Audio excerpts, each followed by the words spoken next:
বোলিংয়ে গতির কথা বলতে গেলেই হয়তো আপনার মনে ভেসে আসবে শোয়েব আখতারের নামটি।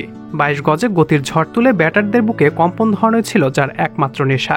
সেই শোয়েব আখতার এবার মুখ খুললেন বাংলাদেশি পেসার নাহিদ রানাকে নিয়ে। বললেন, অবিশ্বাস্য, অকল্পনীয়। এভাবে চলতে থাকলে হয়তো একদিন রানা আমার 160 কিলোমিটার গতির বলের রেকর্ডও ভেঙে দিতে পারে। নাহিদ রানার ঝড়ো গতির বল যেন চোখে দেখছেন না পাকিস্তানের ব্যাটসম্যানরা। এছাড়াও নাহিদকে শুভকামনা জানিয়েছেন শোয়েব আখতার। বাংলাদেশে পেস অ্যাটাক যে বড় বড় দলগুলোর ব্যাটারদের বুকে কাঁপন ধরিয়ে দিতে পারেন সেটা আরও একবার প্রমাণ করলেন নাহিদ রানা।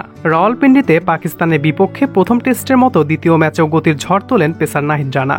গতিতে দেশের ক্রিকেটে নতুন এক ইতিহাস গড়েছেন তিনি, স্পর্শ করেছেন নতুন এক মাইল ফলক।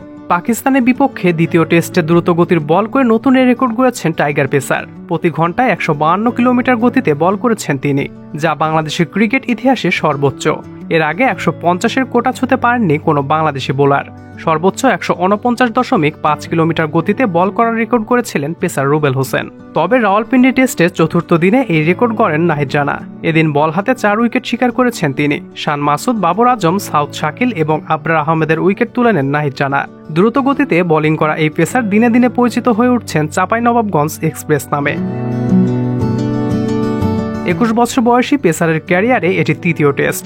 চলতি বছরের মার্চে সিলেটে শ্রীলঙ্কার বিপক্ষে অভিষেক হয়েছিল তার। শুরুতেই নিজের প্রতিভার জানান দিয়েছিলেন এই বোলার। গতিতে মুগ্ধ করেছেন সবাইকে। অভিষেক ম্যাচের প্রথম ইনিংসে 3 উইকেট নেয়ার পর দ্বিতীয় ইনিংসে নিয়েছিলেন 2টি উইকেট। আর চলতি সিরিজে পাকিস্তানের বিপক্ষে প্রথম টেস্টে ছিল তার ক্যারিয়ারের দ্বিতীয় আন্তর্জাতিক ম্যাচ। ওই ম্যাচে তিনি নিয়েছেন 1 উইকেট। এদিকে সিরিজের দ্বিতীয় টেস্টের দ্বিতীয় ইনিংসে 4 উইকেট নেয়ার আগে প্রথম ইনিংসে নিয়েছিলেন 1 উইকেট। সব মিলিয়ে 3 ম্যাচের আন্তর্জাতিক ক্যারিয়ারে তার শিকার 11 উইকেট। তবে নাহিদের বলের গতি কোথায় গিয়ে থামে সেটা এখন দেখার অপেক্ষা।